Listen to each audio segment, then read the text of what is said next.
CPI Maoist PLGA battalion సంబంధించిన వాళ్ళు, Telangana state committee సంబంధించినటువంటి ఆఖరి ఇన్స్టాల్మెంట్, అట్లాగే దండకారణ్య స్పెషల్ జోనల్ కమిటీకి సంబంధించిన వాళ్ళు మొత్తం 42 మంది ఈరోజు తెలంగాణ ప్రభుత్వానికి పోలీసులకు లొంగిపోయినరు.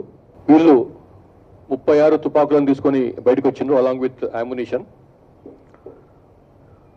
వీటిలో 5 AK-47 rifles along with 16 magazines ఉన్నాయి, 281 రౌండ్స్ ప్లస్ 4 7.62 SLRs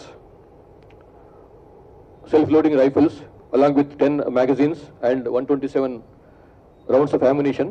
ఇవే కాకుండా 8 గోల్డ్ బిస్కెట్స్, ఒక్కొక్కటి 10 తులాస్ ఉన్నది, అంటే 100 గ్రామ్స్ ఉన్నది. మొత్తం 800 గ్రామ్స్ ఆఫ్ గోల్డ్ బిస్కెట్స్ తో కూడా బయటకు వచ్చిండ్రు.